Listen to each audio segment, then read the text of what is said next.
like your credits went through just fine. Fantastic. Now, where was I? Right. You were asking about the mercs, Nox Solaris.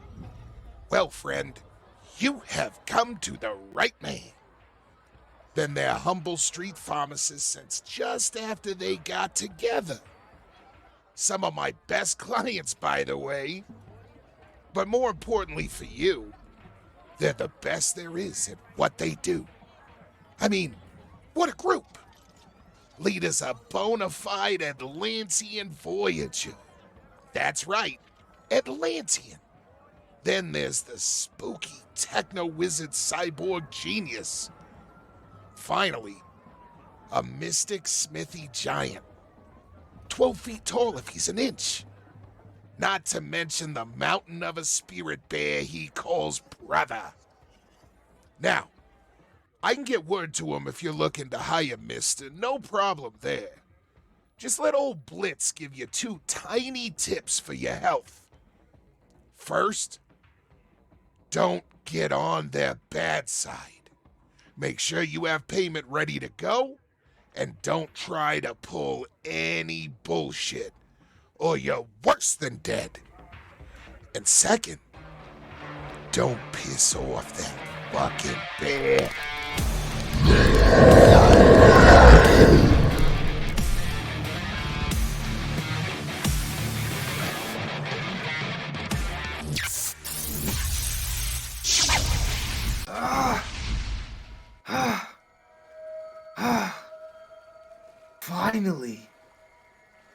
Finally, there you are. The Nexus had just enough power to fuel one more try. The last step. The Megaverse knows my Atlantean people as heroes, but a shadow of chaos has taken root in me. They try to bind it. They try to bury it.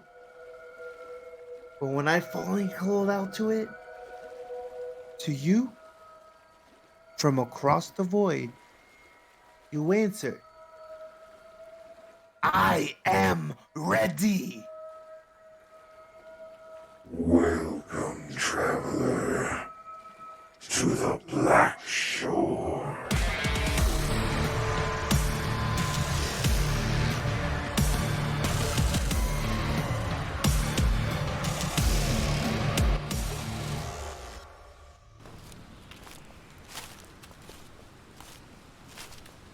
Your shame reaches a mother's heart, even beyond the veil, little brother.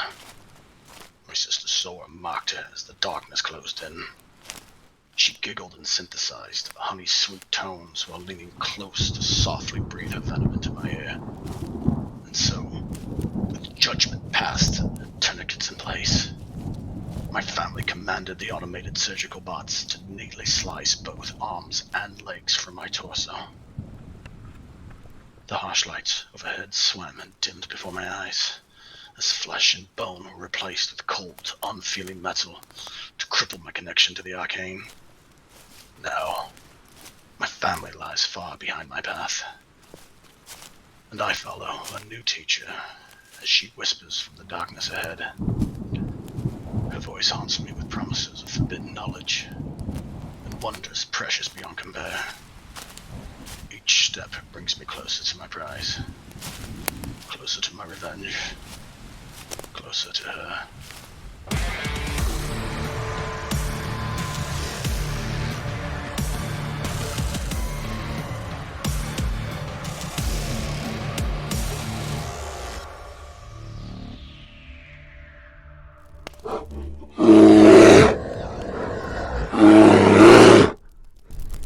Nah, brother. My eyes read the stars as keenly as your ancient ones do. It is almost here. E is almost home. And with him comes the end for our proud and noble Vana countryman, along with the rest of the souls on this world. As his foul shadow falls upon us all, we alone stand for those who cannot. Ugh. So rise, son of Aku. Our ancestors smile upon us this night as they call us home. Come and let us earn our place amongst the stars above.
All right. Welcome back to our next gaming session of the Prism of KeterFall campaign in the Palladiumbooksrifts setting. We are joined once again by our players, Ymir, or I'm sorry, our characters, Ymir, Akama, and Ren.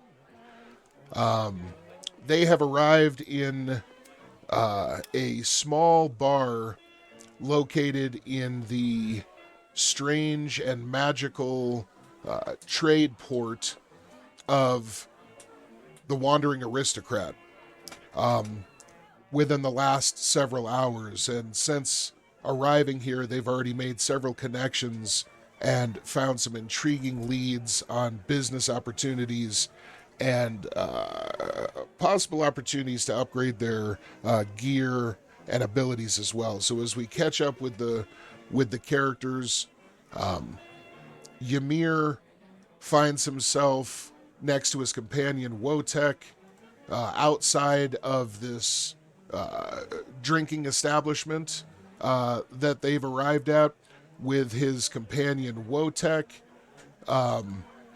the giant and giant-sized bear companion are both reclining off in a kind of side, kind of outside dining area outside of the bar itself, kind of half-heartedly relaxing for the first time in several hours.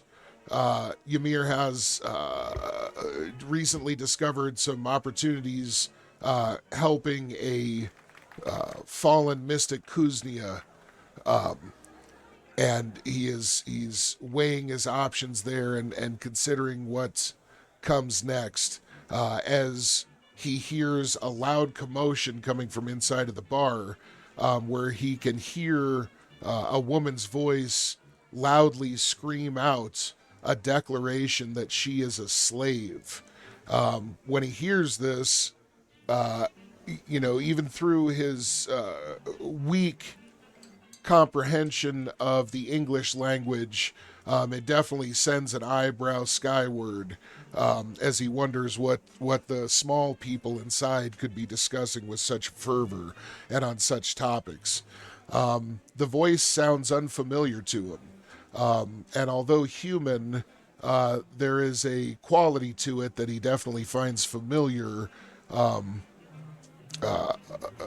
perhaps something that had been underneath a voice he had heard before. As we switch over to his companions inside the bar, they are around a female sitting at a table who, actually, let me show this to everybody, who has recently changed from this being astonishingly into a humanoid form that we see here. And she is just down several different kinds of narcotics and substances, alcohol, etc., and appears to be in some kind of almost manic state. She's being questioned by Ren, our techno wizard, about the nature of this transformation, while his companion Akama, I believe, is standing right next to you, correct? I think you guys are standing right together at the table, but not sitting. Is that correct? I think I'm at the bar. At the bar, okay. Yeah, I think I'm at the bar because I just ordered drinks for Ymir. Ah, that's correct. Okay, so you finish up ordering your drinks, and as you do so, you hear the same kind of scream coming from behind you, and as you turn around, you see that the conversation between your companion and this female individual has gotten much more enthusiastic, shall we say. At this point, I'd like to follow up with you, Akama. What is it you're wanting to do now that you hear this and see that, you know, she obviously is getting pretty worked up? I'm gonna keep my eyes on the two. Can I overhear them or no? Mm-hmm. You've heard everything that's been being discussed. But when they talk, I'm not necessarily like an inside voice when they're speaking to each other amongst each other. Can I still hear them, or Absolutely. do I have to get closer? Very light Okay, traffic in the bar right now.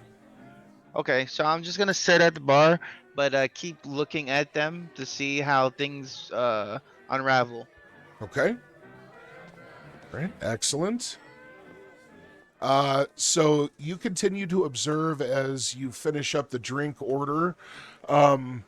You do notice.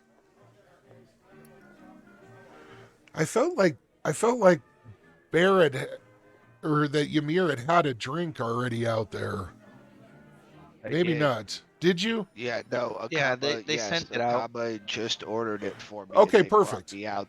Yeah, they brought Ymir out basically a keg of meat, or a keg that with a handle attached. Ah, yes. Just Sorry, guys. last night. It's been like 2 weeks or so, or 3 weeks since we had our last session, so we're just having to kind of stitch things back together.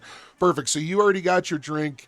Akama, you're still at the bar waiting for the round of drinks that you've ordered, observing what's going on in the conversation. And yes, you have heard what's been said. Let's jump over to Ren. As you sit there and you've just had this revelation that this individual Geiger feels like she is a slave. Let's go ahead and switch to you and get your reaction. What would you like to continue the conversation with, or what would you like to do? I'll lean forward in a fairly quiet voice, since she just drew tons of attention to us, and that Absolutely. is pretty much the last thing that Ren ever wants, even on a good day. And he'll say, I thought you said you could handle yourself. You're not doing a very good job of it right now. You seem a bit of a mess. Okay. And at this point, she seems to start openly crying, actually kind of like sobbing and beginning to, I mean, full on kind of have like a meltdown, a moment. And as this happens, you see her lean forward and kind of lay her forehead on the bar table in front of her on top of folded arms. Okay? And I'll say nervously, I don't think you can put your head down at a bar. I think they'll kick us out. It looks like you're sleeping. You see her chest kind of heaving, and you realize she definitely is kind of crying and having like a, this is not what you would call at least by outward appearances, a voluntary response. She's having something of a breakdown. And as she does so, you just hear her very weakly croak out, "Come and sit with me." And she holds one hand out while still kind of keeping her head down and taps the table to her left, indicating, "Come sit in that chair and talk with me for a moment." But again, her head is on the table and she seems to be sobbing and crying. I'll get up and I'll walk over to where she had motioned, and as I do it though, I will slightly lighten up, not be so. And as I'm walking over, I'll be like, "Hey, like, I don't know what I've gotten into by listening to you, but I definitely don't want you in this state." And I'll sit down. Can Ymir hear this commotion from the inside? Can he? All you heard was the yell. All you heard was the scream of being a slave. I can't hear the sobbing or any. Okay. No. All right. Thank you. Okay, as you do so, Ren, as soon as you sit, your hands instinctively, your arms kind of go to the table in front of you. Okay? As you do, lightning fast, you see her left hand that had motioned just a moment ago dart out and snatch your right hand in a very solid, forceful, precise grip. And as she does so, you can actually feel her nails, which amazingly to you are manicured. They feel smooth and well maintained. They feel like somebody who's obviously been to, some kind of salon or, has skill at it themselves, to have that level of physical togetherness, that level of coordination in attire and grooming and so forth. You're stunned that this being that you've only seen as some kind of biomechanical construct, I mean, even her hair looks perfect. You would guess that it would have to be some kind of illusion, because surely that form from before didn't simply grow clothing. It didn't just drop a bunch of metal off and let something impossibly larger from the inside of it out. It's like this transformation just has you absolutely mind-boggled, because it's so complete and thorough. It's almost like one person was plucked out of reality and an entirely different being was just set in their place. Not really like one thing turned into another. Do you catch kind of what I'm saying with this? Yeah. Okay. I stand up abruptly. Okay. As she grabs his hand or arm. Okay. You stand up abruptly? Oh, you mean you kind of want to look, you're watching and fuck in a protective. I just saw the situation. Yeah, I see. I okay. got off of the chair like, what the fuck? Okay, so you get to your feet and she doesn't make any further move. And you don't see your companion in any way really. He doesn't really start or jump, but he looks directly down, just whip quick, and seems to be focused on the fact she just did this as well. But you don't hear anything that really makes you think you need to intercede. I'll put it that way. As you're watching, Ren, we switch back to you, and you now feel those nails subtly dig into your well, you hear, we'll say that you hear them start to kind of scratch on the exterior of your prosthetics, okay? Yeah, there's feeling in my prosthetics, not like pain, but like I can like tell if someone's squeezing it or if there's pressure, Okay. stuff like that. Like there's like sensor stuff Okay. that like it's like like it notices heat, it notices pressure, it notices like squeeze. If someone's holding my hand, I can tell someone's holding my hand, not because me looking at it, but I can actually feel the hand. Excellent. Although I didn't want to presume what level of kind of sensitivity is going on there, if that's it's pretty something basic, for. but Okay. It's basically like it's just So you feel acknowledgement. the pressure of each nail start to increase slightly, almost, strangely enough, it feels as though somebody's, like when someone tries to get your attention, when somebody's holding your arm and they're trying to actually get you to acknowledge something and they just squeeze slightly. That's what you're picking up from it. Now, as you feel this, you also now notice that there's some kind of small pressure in the form of almost a small rectangle in your hand. And So something's in her hand that she's pushing into my hand. that's what you're guessing. Yeah, you definitely feel something in there. Now, here's the thing. You're also noticing that she's not making any kind of other movement. She still appears to be crying with her head down. So She has not looked up once during this whole thing. This hand gesture that she did to grab my hand, was it obvious or was it fairly kind of conspicuous or inconspicuous? Was it fairly? I mean, I understand it was quick, but was it? You Did it look you like would she was trying to somewhat hide it?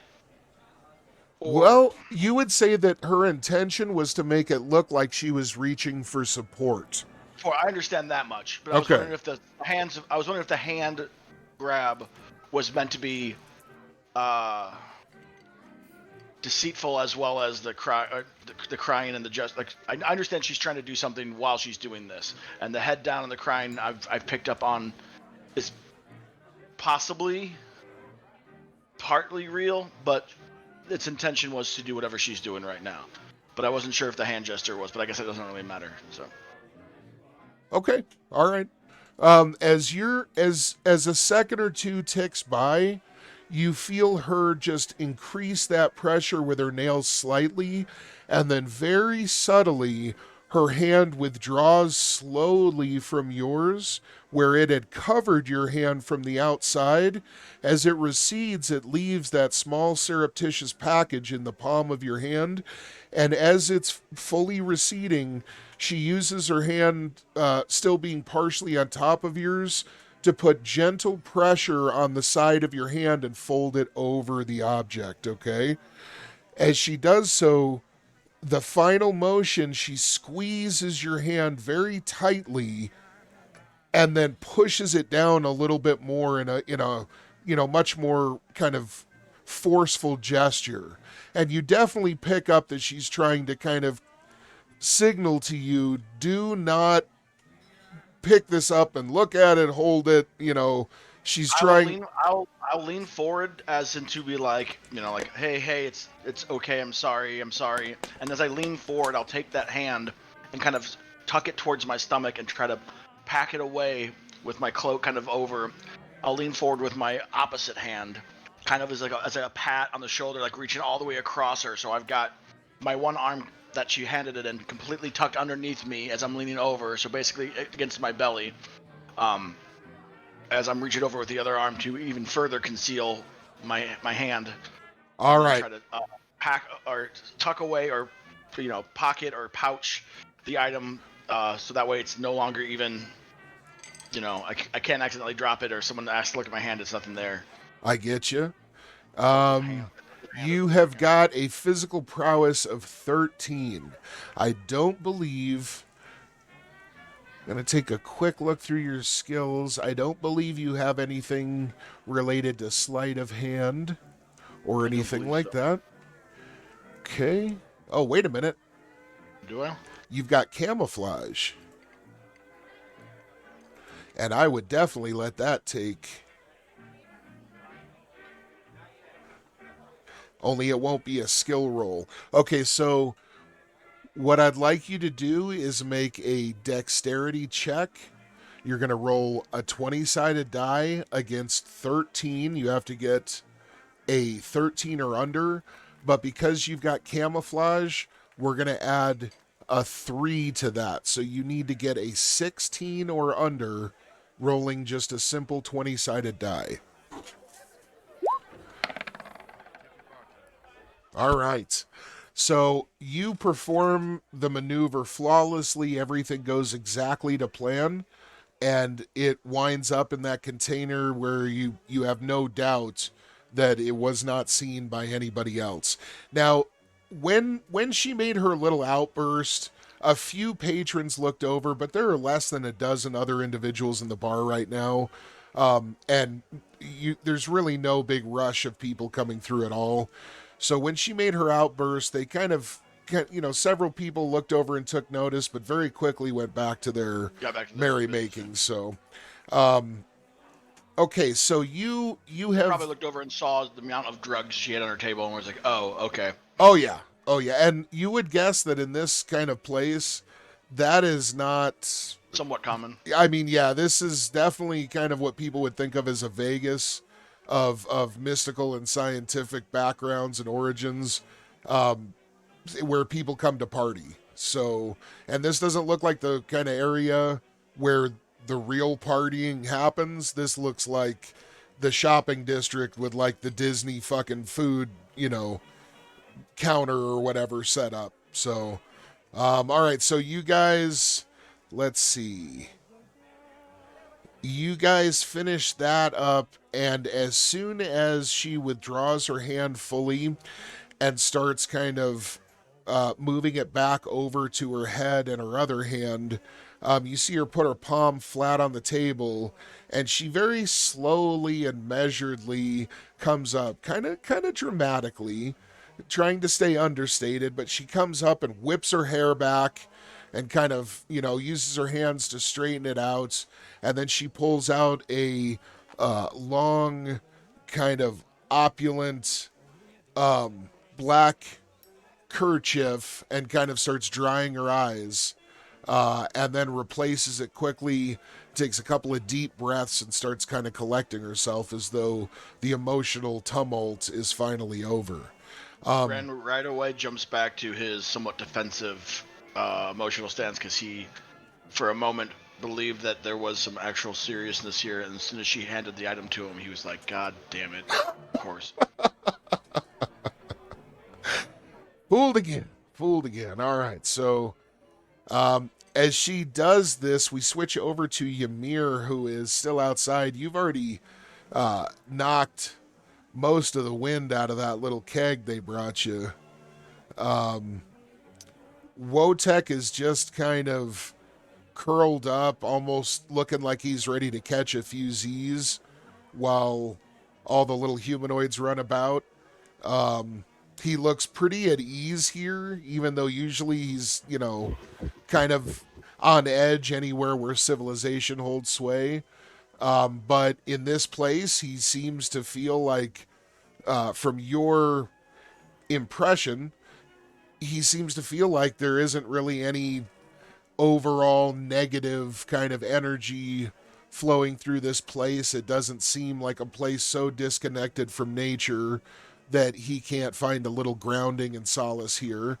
And he seems to actually be enjoying some of the scents and sights that this place has to offer. You've noticed him several times going by some of the vendors set up with sticky buns and with different, tasty treats, and giving them a longing kind of whiff, and then looking over at you with those kind of puppy dog eyes that he manifests only in such times of great need. And so you can tell he's already starting to kind of prime you for some treats he may have his eye on. An exchange that is often religiously obeyed by your friendship, I will add. Indeed. And frankly, you Big see, Bear likes his sweets. It's just the way it is. right? And frankly, you also, this, sparks in your mind as you've observed this, that you're glad to see him taking an interest in anything but those mushrooms. Right. Definitely definitely good to see him wanting other things. So, Right. all right. So, as you sit there and you're finishing up your keg, Mhm. let's remind the audience that your character is 12 feet of mega damage, rock hard muscle. A thing 1,500 from pounds.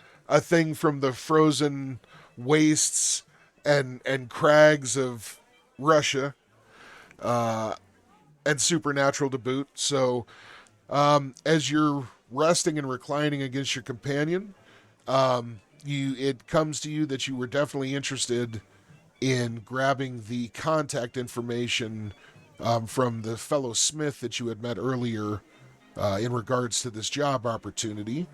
Indeed. You realize that it would just be a couple of moments walk to return, and the refreshment from the human ale that you've just consumed is great indeed. You kind of feel all those tasty carbs running through your system, and you get the instinct to go ahead and move about a bit, and you think that that would probably be a good use of time. Well, Um, feeling good and seeing that Wotech is in such kind of halfway low fish, but happy spirits being in the environment he is. He goes, brother, you've earned a rest, but keep one eye open on my mead keg. Yes, I will be just a moment. I will head down the street to confer with Lars. As I said, keep an eye on my keg, but I will be right back. okay. And He starts to nods. make his way. He nods eagerly. Okay, and as you turn and begin walking away, did you want to try and say anything to your companions, or just go do this real quick?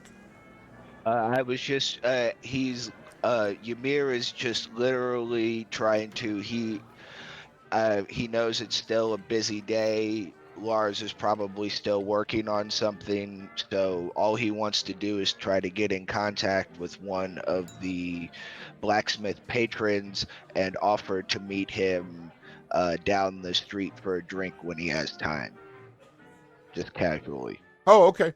All right, no problem at all. You get about 100 feet away when you hear the kind of clang that you were expecting. And of course, as you glance back over your shoulder, Ymir has offset the keg and is in mid lap with foam all about his whiskers Oh. as he looks up and catches your ire, and kind of demurely shrinks back away from the scene and into the shadow. Okay? You mean Wotech stole a couple of laps of my Oh, yeah. keg is what you're. Oh, Oh yeah. well, Smelled fair good. enough. Smelled good. So, so, Ymir kind of begrudgingly goes and just shakes his head like my fucking brother. He always does this. I should have expected this, and he right. continues along his way.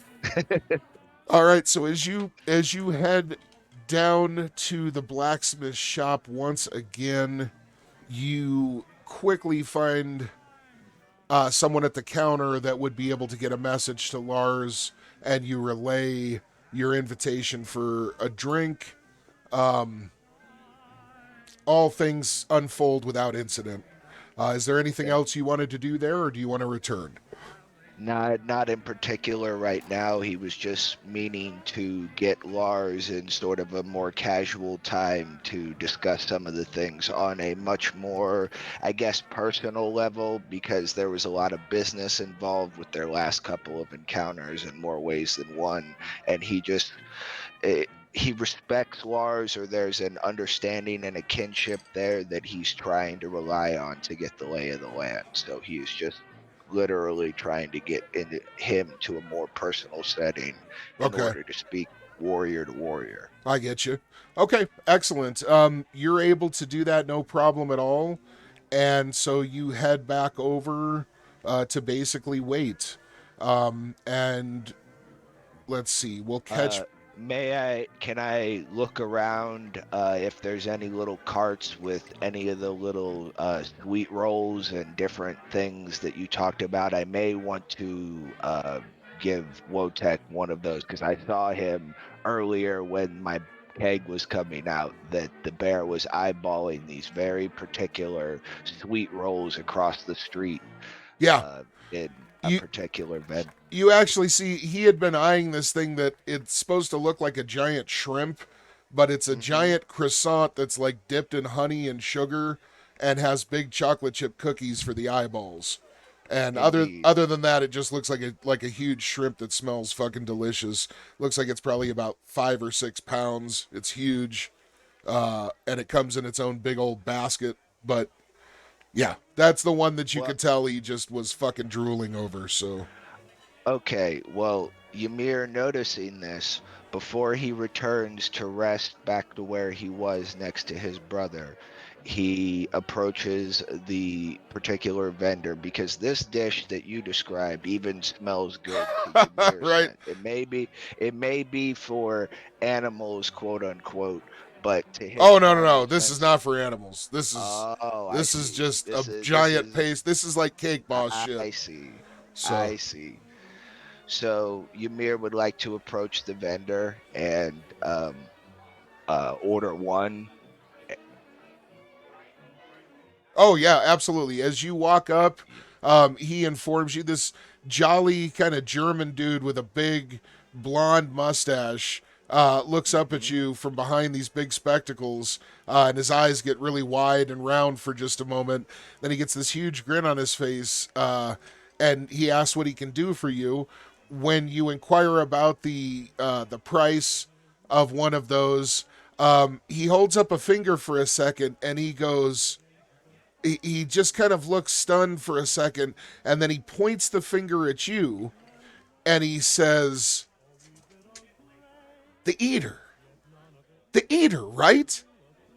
And then he holds up his own, it's kind of like a cell phone, but it's just a clear, like, card of glass that's about the same size as the cell phones of today. And as he holds it up, you see a hollow image from your last little moment of fame uh, up at the monastery, where you had impressed the crowd by shoveling in a half metric ton of food and gotten a little bit of notoriety and had your picture taken and some things. It is a still shot of you consuming some of that food in one huge armload, shoveling it into your mouth, where your mouth almost looks like it's distended like a snake's. It's a flattering image for those who love to eat. Let's put it that way. And as you see this, you get just a little crack of a smile on the corner of your mouth, and you realize that the tale of your gastronomic exploits has begun to spread.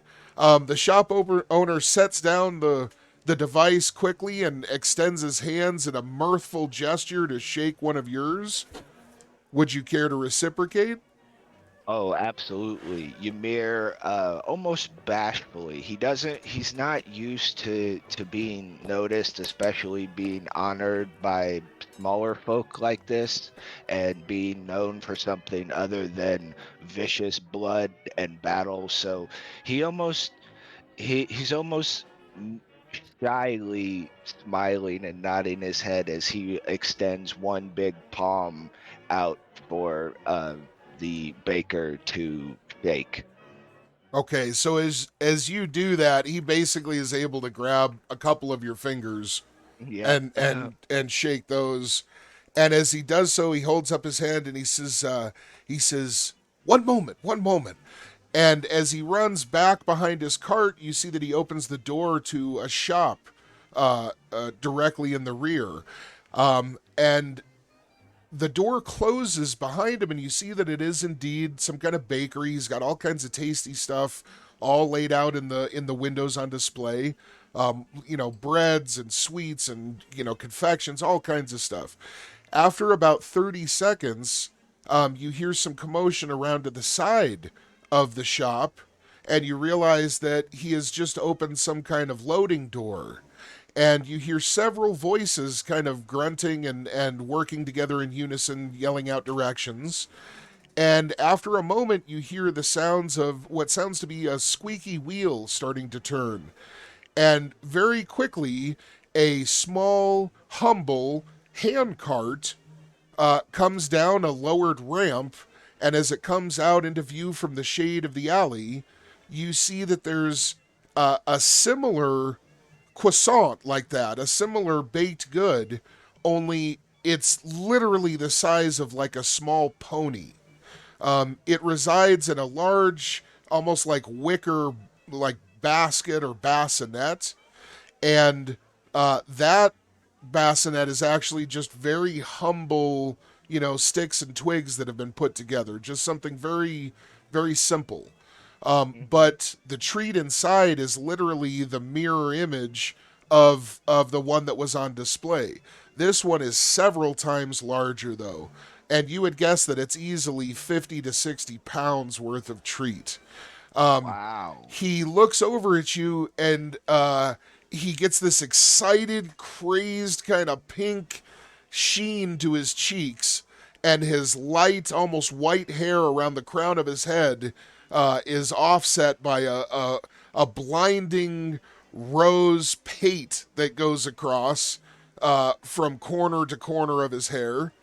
And as he looks up at you, he looks a little shy but very excited to blurt this statement out. And he says, would you do me the honor? And he points over to the confection and then over to one of his helpers that's dressed up in, the traditional white garb of a kitchen laborer.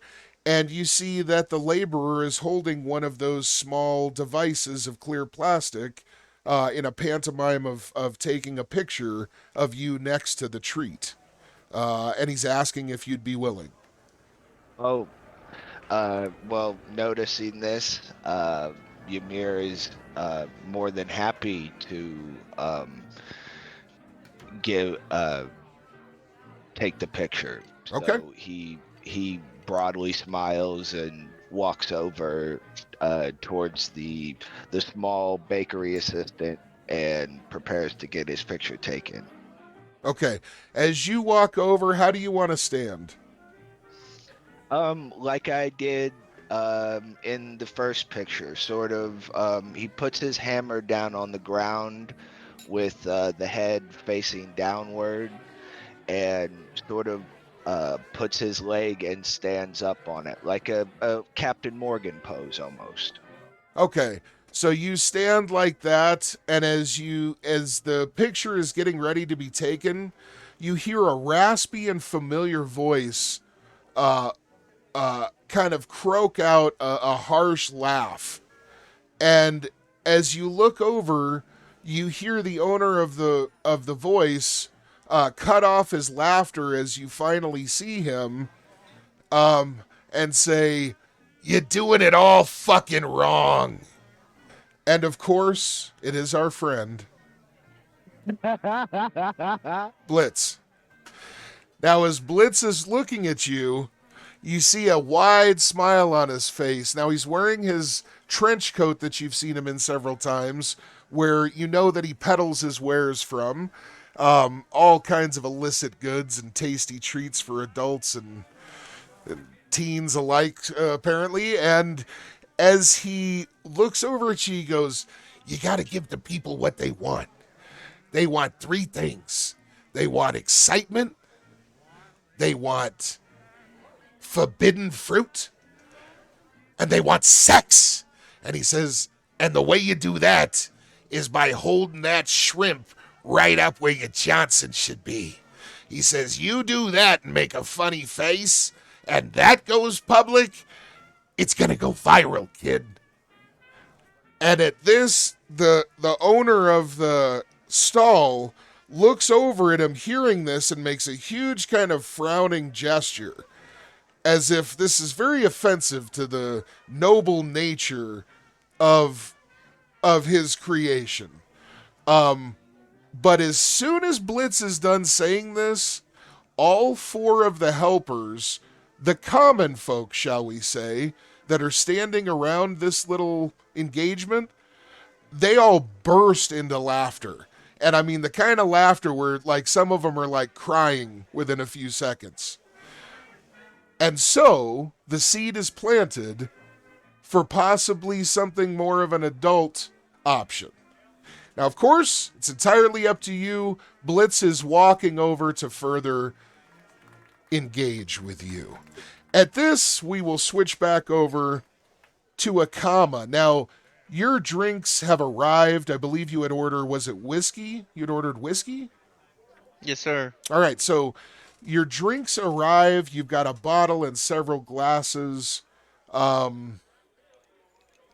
you look around, you notice that indeed this place is relatively empty. And you notice that the fairies that are serving you, a lot of what they appear to be flying back and forth carrying is, instead of drinks, it seems to be just drugs. It seems like there's a very healthy drug trade going on in this, area. And there really doesn't seem to be any kind of stigma or anything like that about it. In fact, so far in the last 5 minutes of sitting here, you've seen at least, 4 or 5 people do lines right off of a little tray on the table kind of stuff. So you've also seen some people using needles and all kinds of other means of ingestion. So, but everybody, nobody's curled up in the corner. And it looks like this place is run with some level of kind of rule of law, where you don't just have crazy ODs happening everywhere, or maybe they have some means of countering them, because you have visited societies that are like that. An OD is kind of like just having a hay fever. All right, so as you grab your tray with the drinks, what are you wanting to do now? I'm gonna bring it over to the table where Ren and Geiger was. Okay, you head on over to the table. Do you want to go ahead and sit down? No, I'm gonna put the tray on the table Okay. and kind of like put my 2 palms on the table, and I look at both of them and say, "Is everything okay?" Okay, and at this, you notice, before Ren can even react, you notice that Geiger looks up at you squarely in the eyes, completely composed now.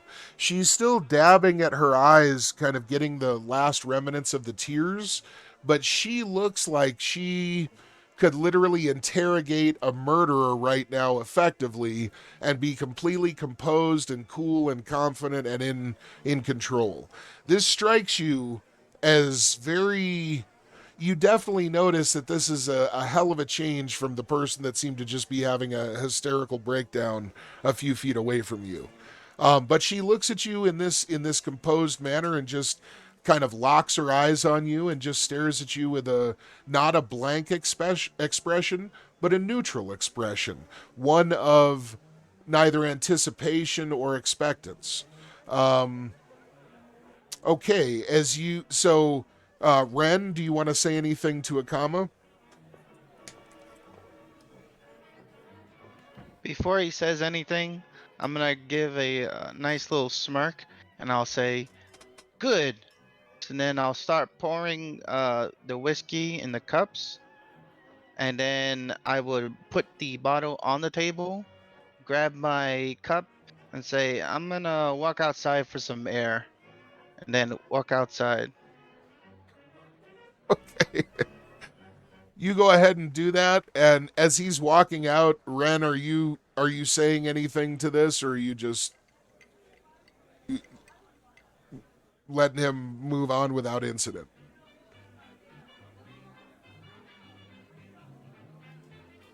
Do we still have Ren? Muted? Sorry, I was muted. Oh, Yeah, no worries.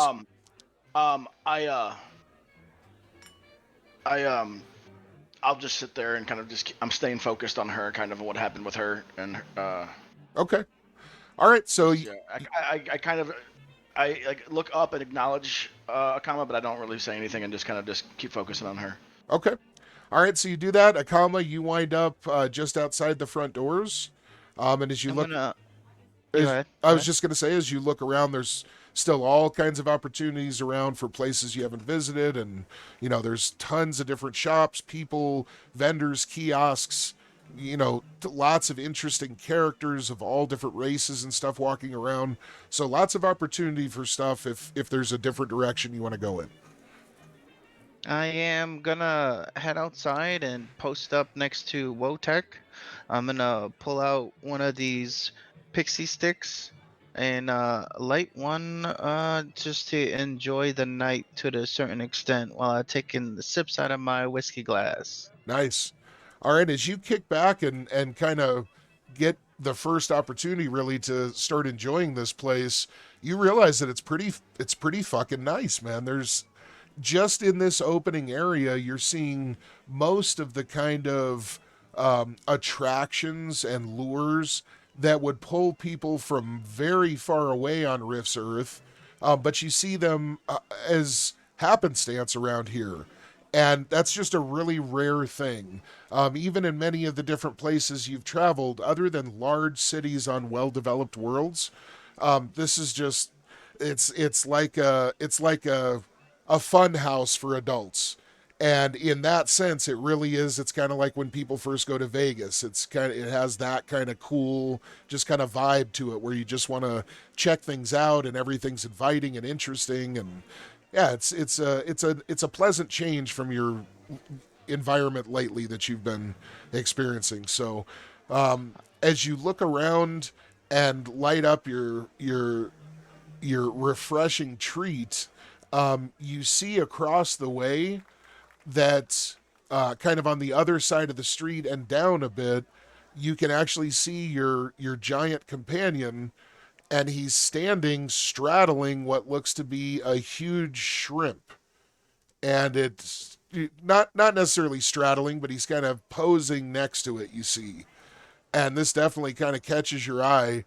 And as you look over at his bear companion, you notice that Wotech has again started lapping up some spilled beer from the keg that was mysteriously tipped over next to him, and he seems to be kind of uninterested in anything else going on right now. Although as you light your pixie stick up, he does hold his head up in the air a bit and do a couple of nice long whiffs as the smoke wafts by him. Then he seems contented and puts his head back down and starts drinking again. I'll take a nice drag and blow a nice smog in his area. Okay, you do that, and he lets out kind of a low grumble, almost of dissatisfaction. He kind of shifts his massive weight and approaches you, kind of shambling over, not really wanting to stand up, sort of kind of half sliding on his belly with small motions. And as he does so, he comes close, and then he nudges your arm with his giant snout that's holding the pixie stick in a attempt to kind of get you to take another one. And then he leans his head to the side and he lifts one kind of stubby, fuzzy ear up in the air. And then he kind of nods his head a couple of times. He almost kind of jerks his head a bit, kind of in a go-ahead kind of maneuver. Now, the inside of this creature's ear, let me explain this.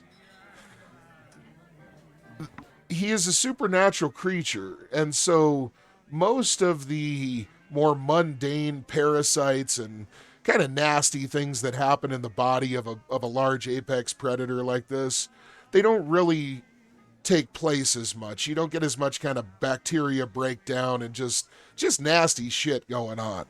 But you do notice something very interesting. There's something strange going on in his ear. I'd like you to roll a perception check if you wouldn't mind.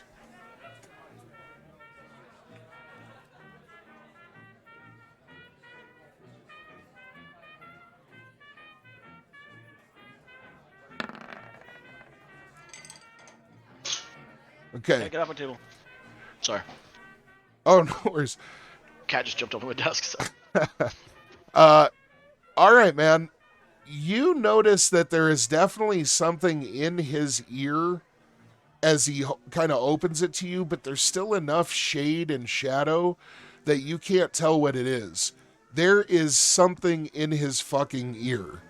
you are sure of it, and it is not. You're positive that there's no way that the inner part of the ear should look like this, and that there's something foreign in there. Beyond that, without some good light, you really aren't going to be able to see what it is, just because of the natural kind of curve and everything to their ear canal. But from looking more closely, you definitely can tell there's something going on in the ear. Okay?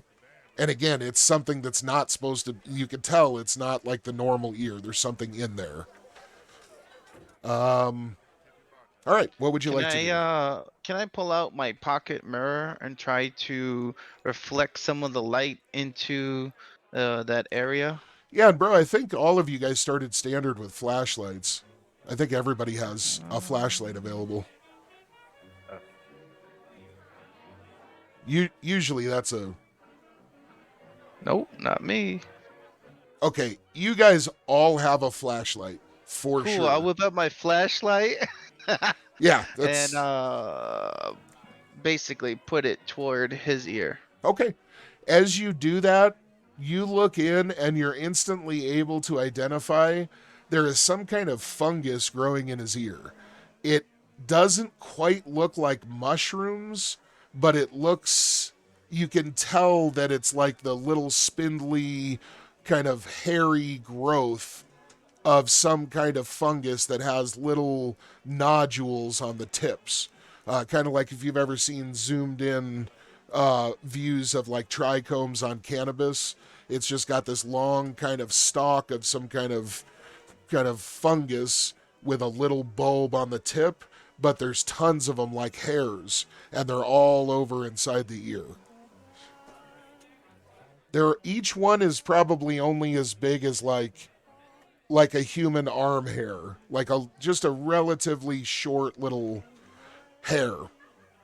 And on his large size, it's even more exaggerated. It almost looks like, little fuzzy hairs that should be there, but in the right light, you can tell they're almost growing as like a network. Some of them are growing together, and they appear to be actually increasing in number, not as you watch, but this looks like some kind of growth of fungus, okay? As far as color, it's hard to kind of really discern, but everything looks relatively brownish with maybe a little bit of red speckled here and there. I tilt my head toward Wotek and I'll say, so what do you want me to do? You want me to take it out? How you want me to go about this? He right away moves his head over, which you're amazed because you're kind of wondering. He seems to actually respond to your speech. And as he moves his head over, he once again kind of briskly pushes your elbow up that's holding the pixie stick, almost like he wants you to take another drag and give it to him, and then he turns his head back and holds his ear up again. Shall I take a drag and blow it into his ear? Okay, you take a nice big drag, and this time you don't really inhale it to kind of keep it, more Chambered potent in my mouth. And so as you blow, you don't get too close because you ain't trying to get some fucking bear fungus stuff up on your pretty Atlantean lips. So you give it a couple of inches, a couple of prophylactic inches there. But you blow. Oh, shit, it's a fever blister, baby. All right, so you blow into the ear with the pixie stick smoke, and as you do so, again, you're not entirely sure what the shit is that you're smoking. Not quite sure. But it is supposed to be an interesting kind of home brew of this guy's, of Blitz's. And as you blow it into the ear canal itself is almost as wide as like a water bottle. And right away, the relatively kind of thick mesh of these growths, as the smoke enters, strangely, the growths react almost like bacteria and alcohol, and you see them each really quickly wither and retract until they're nothing more than like little, almost like nubs, not even like a quarter of their original height. As soon as this happens, you actually see Wotek take a deep breath and let it out in a exaggerated, almost like sigh. And you can tell that he's just gotten some very significant relief from something. He didn't even know anything was happening with him. But whatever just happened, it doesn't really seem like it got him high. It seems like it just made him, it took away some kind of pain or discomfort or something and helped. Nice. Okay? As he does so, he lets that sigh out and then he leans over and just nudges your leg a couple of times so hard it actually starts tipping you out of your chair. You have to kind of grab onto your chair and stomp a foot down on the opposite side to keep from going ass over tea kettle.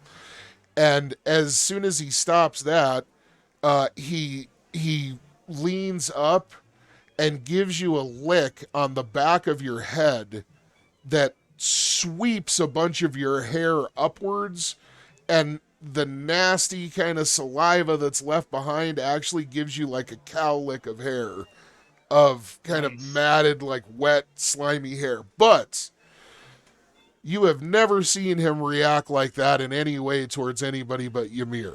That's the only one that this creature, this mighty beast, has ever seemed to really kind of be friendly towards.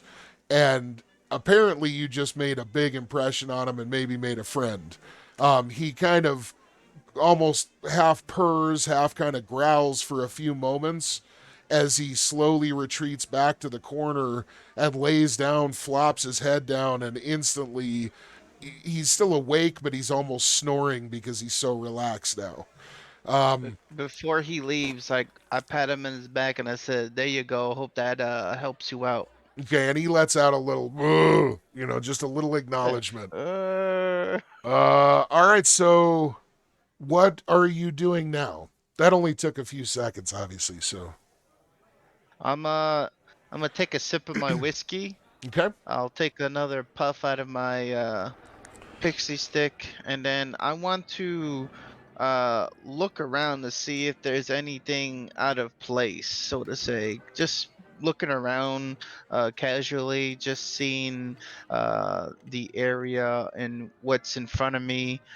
Just trying to discern anything that's not necessarily out of the ordinary, but just seems like they shouldn't be there. As you're looking around, go ahead and roll a perception check.